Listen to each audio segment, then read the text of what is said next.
नमस्कार दोस्तों। तो चलिए आज फिर हम करंट अफेयर की सीरीज को आगे बढ़ाते हुए चलते हैं।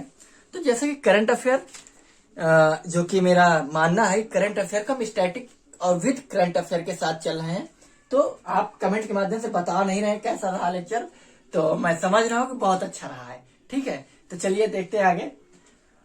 तो जो पहला पॉइंट हमारा है वो है स्पोर्ट्स से, खेल से, यानी बिशन सिंह बेदी जो कि एक क्रिकेटर थे, उनकी हाल ही में मृत्यु हो गई है। तो आपसे क्वेश्चन पूछेगा आयोग, तो बिशन सिंह बेदी किस खेल से संबंधित है? तो क्रिकेटर से, या क्रिकेटर थे तो कौन, बैट्समैन थे, बॉलर थे, ऑलराउंडर थे? तो ये स्पिनर बॉलर थे। बिशन सिंह बेदी एक स्पिनर बॉलर थे।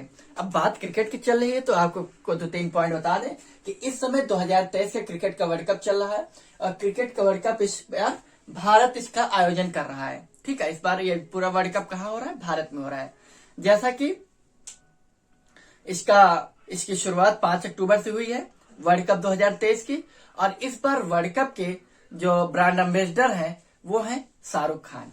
ठीक है, शाहरुख खान इसके ब्रांड एम्बेसडर हैं और इसका फाइनल 19 नवंबर को होना है। ठीक है, और जैसा कि क्रिकेट पर डे एक आधा मैच हो रहा है, तो जैसा कि आज मैच था इंग्लैंड और श्रीलंका में, तो हाल ही की खबर है कि श्रीलंका ने इंग्लैंड को हरा दिया है।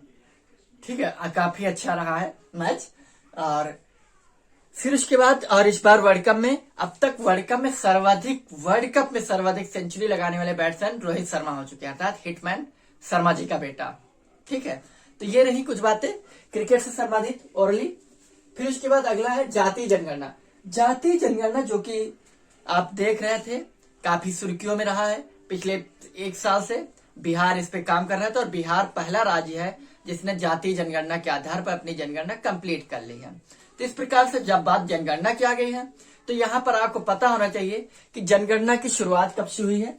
तो जनगणना की शुरुआत जो हुई है वो हुई है 1872 से जनगणना की शुरुआत हुई है।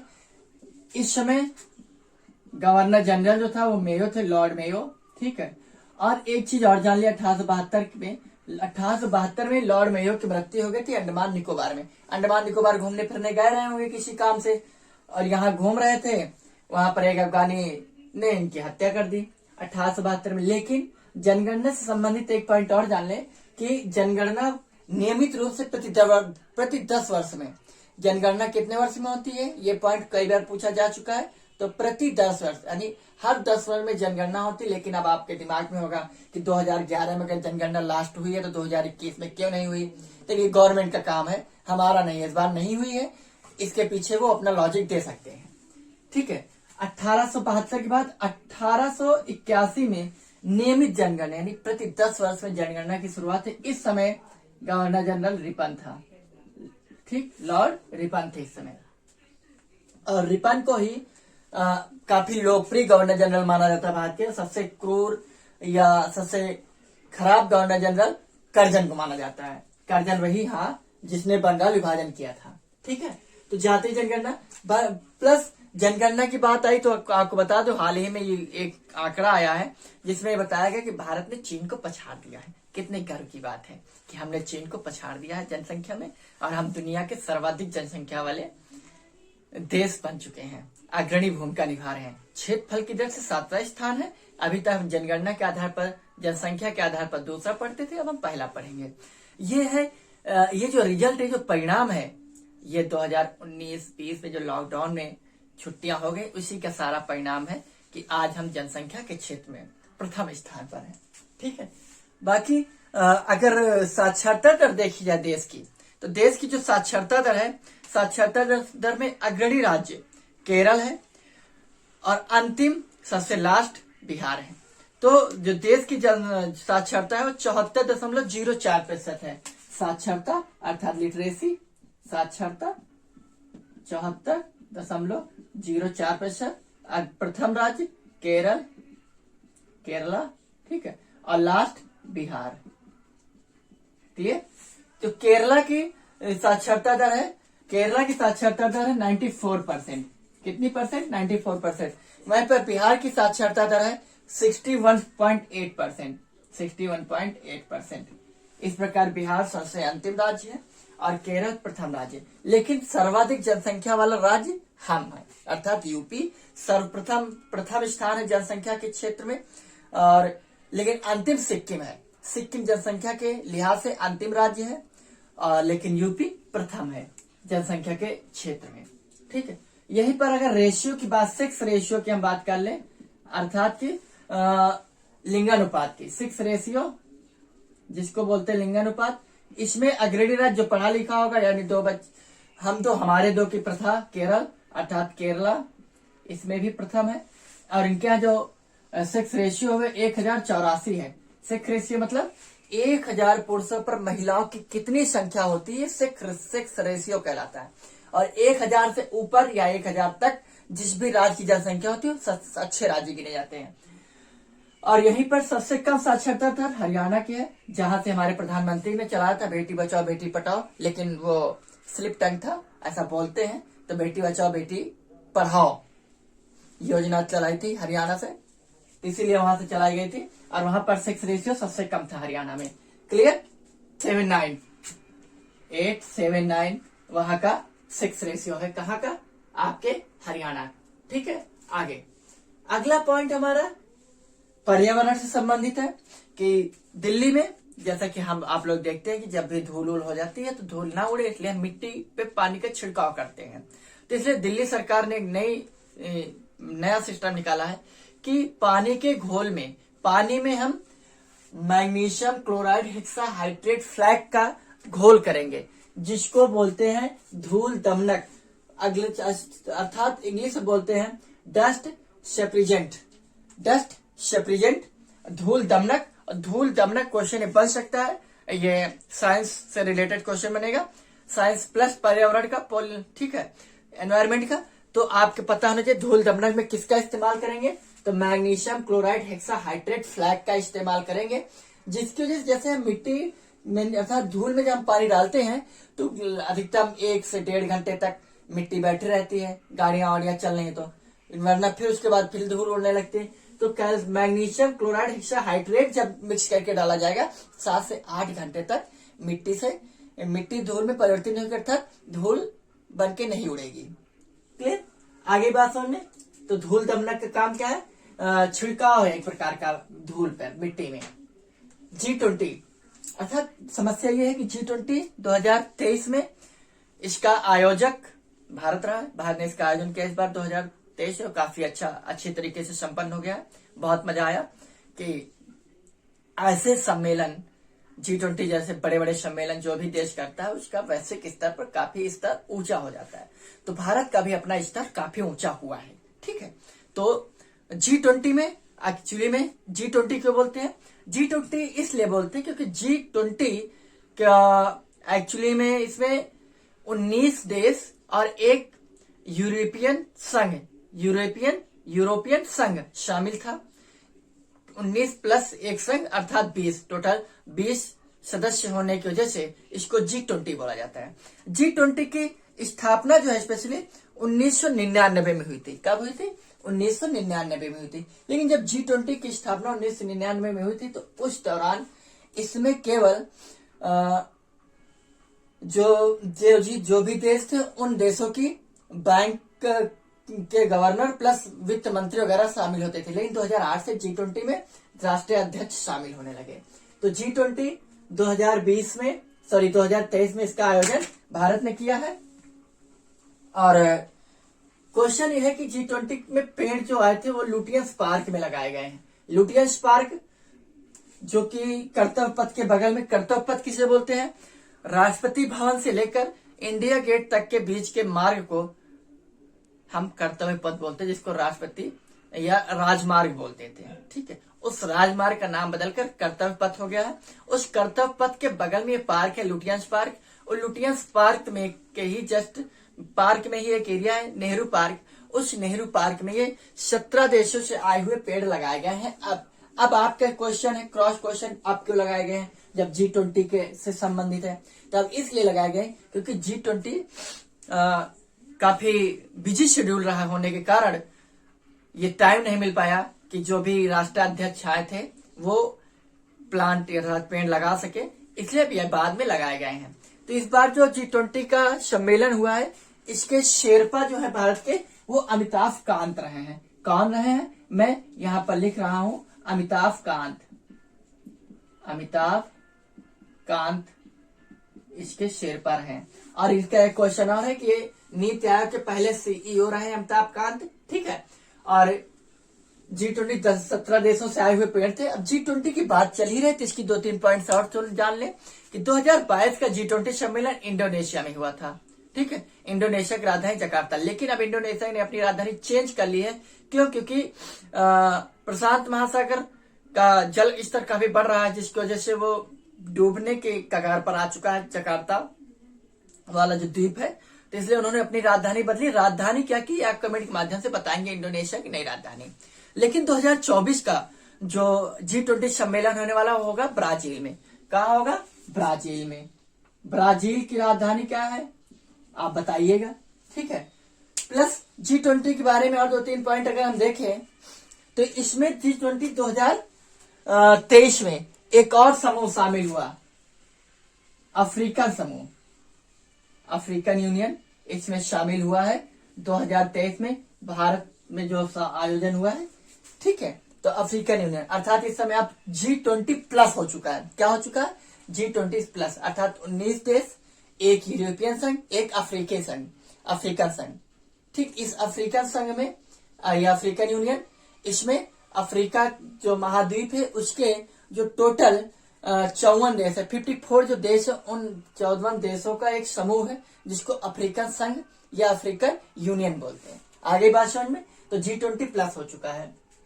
G20 2023 के थीम की जाए तो वसुधैव कुटुंबकम, जिसका चीन ने विरोध किया था कि आप इस थीम को नहीं रख सकते हैं कि वसुधैव कुटुंबकम, ये पूरी पृथ्वी तुम्हारा परिवार है, तो हम तुम्हारे परिवार हैं, हम तो तुम्हारे दुश्मन है, और पाकिस्तान तुम्हारा दुश्मन है, वो तो परिवार है नहीं, तो तुम वसुधैव कुटुंबकम थीम नहीं रख सकते हो। क्योंकि पृथ्वी, इसका अर्थ होता है समस्त पृथ्वी ही हमारा परिवार है, जिसको इंग्लिश में बोलते हैं वर्ल्ड इज आवर फैमिली। तो इस प्रकार से चीन ने इस पर आपत्ति जताई थी, लेकिन कुछ हुआ नहीं है। तो भारत का इस बार G20 समूह की जो बैठक हुई है, इसमें जो थीम था वो था वसुधैव कुटुंबकम। क्लियर? वसुधैव कुटुंबकम महाउपनिषद से लिया गया है। कहाँ से लिया गया है? महाउपनिषद से। मैं लिख नहीं रहा हूं लेकिन बोल रहा हूं आराम से। कहाँ से लिया गया है? महाउपनिषद से। आपसे क्वेश्चन आएगा किस उपनिषद से लिया गया, तो महाउपनिषद से लिया गया है। ऑप्शन मिलेंगे कठोर उपनिषद, ठीक है, और कई सारे 2-3 उपनिषद मिलेंगे। तो आपका आंसर होना चाहिए महाउपनिषद से मैंने इसको लिया है, ठीक है। आगे अगला, विकसित भारत संकल्प यात्रा। ये इसकी शुरुआत 20 नवंबर से होने वाले 19 नवंबर को फाइनल का वर्ल्ड कप का फाइनल देखिए, और 20 नवंबर से यात्रा में शामिल हो जाए। आपको नहीं शामिल होना है, सुनिएगा। ये जो विकसित भारत संकल्प यात्रा है, ये भारत सरकार के द्वारा आयोजित की गई एक यात्रा है, ठीक है। ये 20 नवंबर 2023 से 25 नवंबर 2024 तक चले, 25 जनवरी 2024 तक, सॉरी 25 जनवरी 2024 तक चलेगी। ध्यान से इस डाटा को कलेक्ट कर लीजिएगा, ठीक है। तो 20 नवंबर 2023 से 25 जनवरी 2024 तक चलेगी यात्रा। इस यात्रा का उद्देश्य क्या है, सुनिए।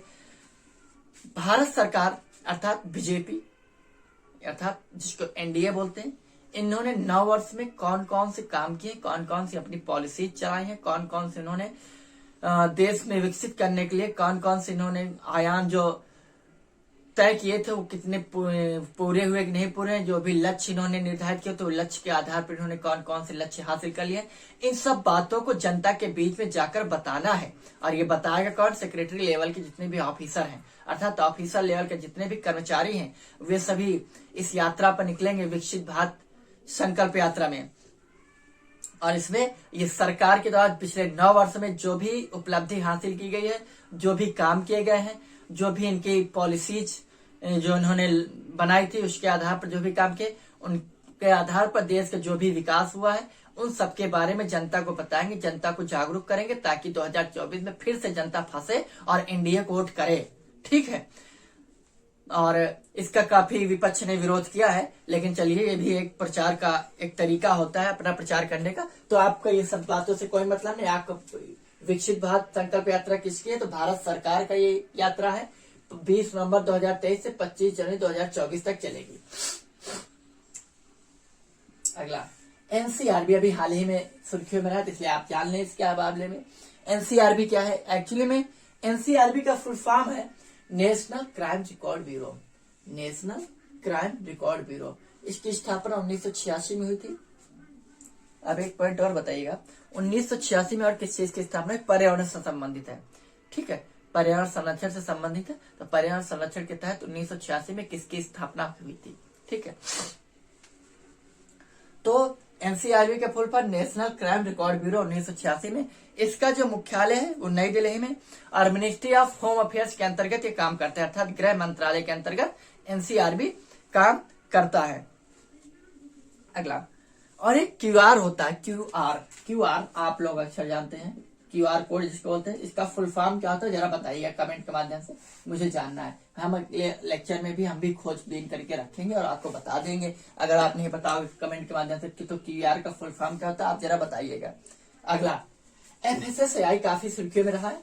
तो एफएसएसएआई का फुल फॉर्म कई बार पूछा गया, तो food safety standard and authority of India होता है। इसका फुल फॉर्म क्या होता है?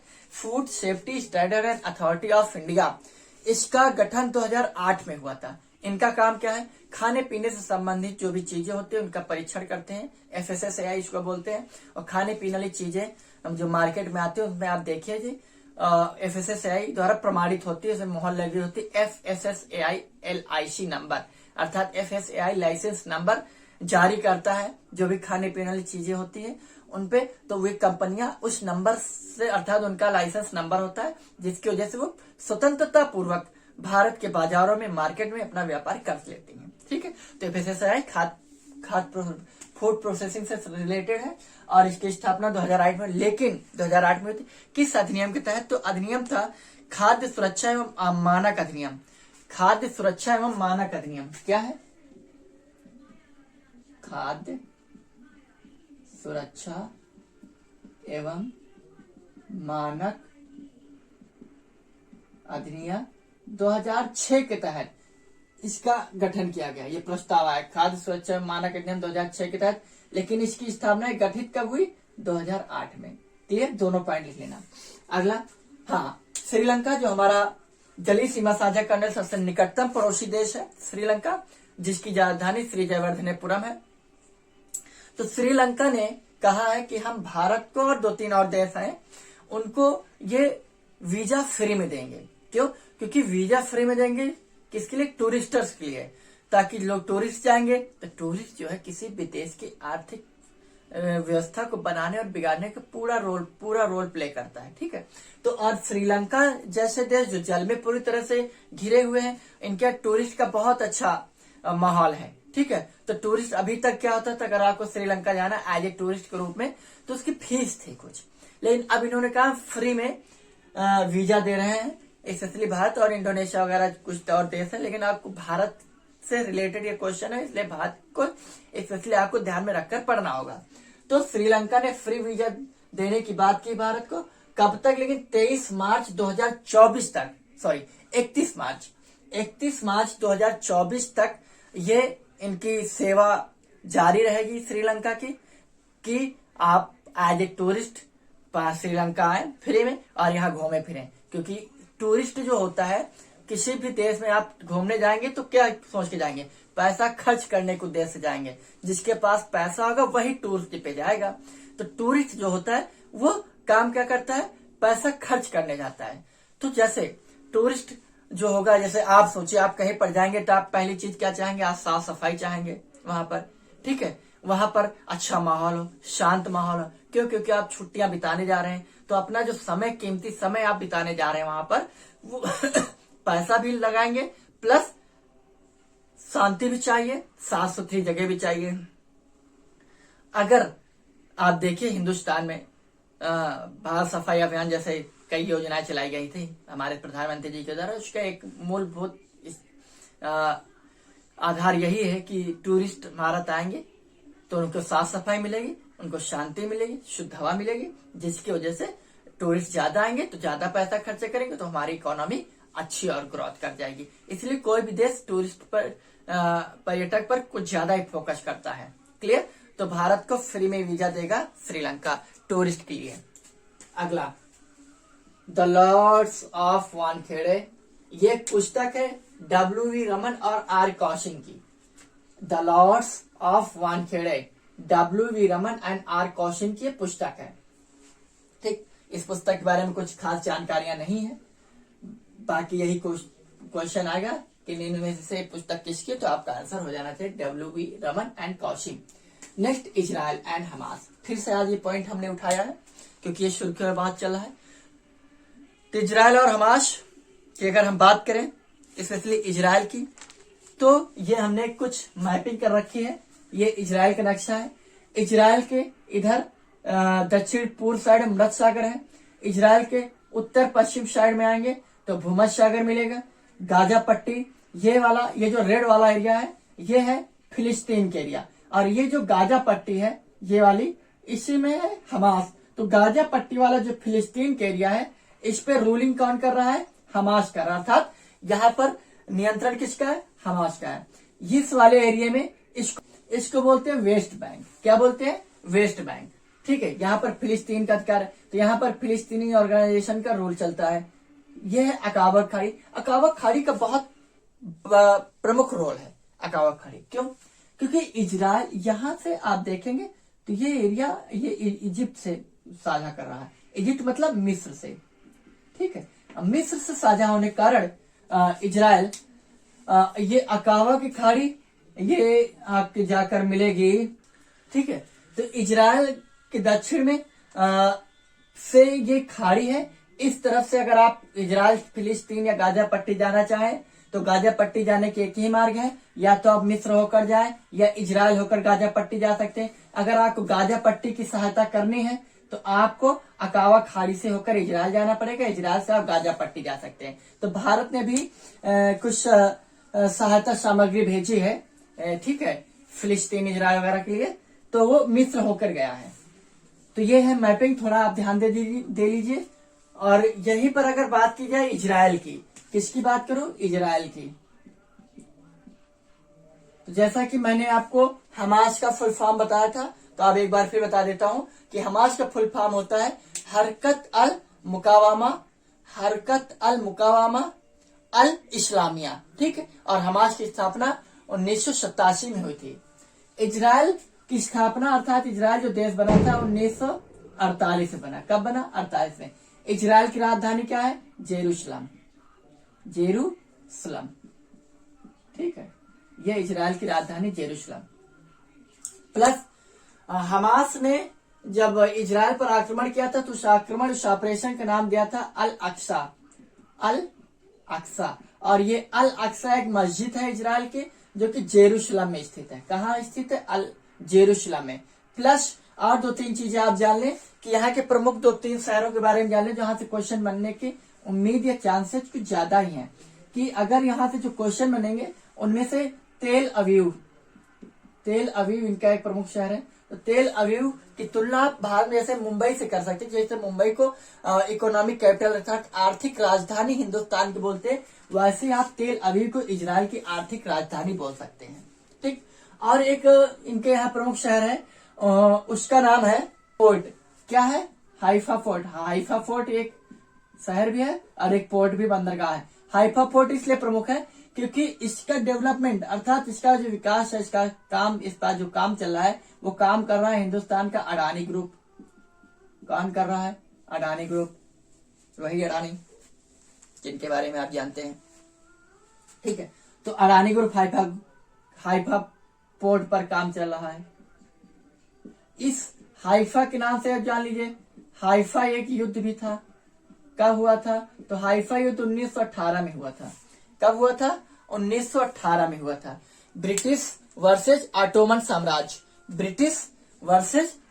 साम्राज्य के मध्य युद्ध हुआ था। अब आप देखिए 1918 में हो रहा है। ये प्रथम विश्व युद्ध के दौरान की कहानी चल रही है।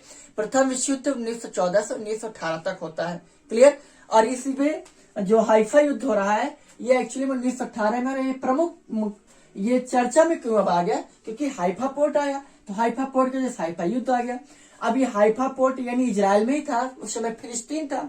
तो फिलिस्तीन में यहाँ पर इसको कब्जा करने के लिए ब्रिटिशर्स ने अर्थात अंग्रेजों ने हिंदुस्तान के दलपत सिंह एक सेना सैनिक थे, इनके नेतृत्व में कुछ सैनिकों को हाइफा पोर्ट पे कब्जा करने के लिए भेजा था, हाइफा शहर को कब्जा करने के लिए, और एक्चुअली में इन्होंने कर लिया था। ये सुर्खियों में क्यों उतरा?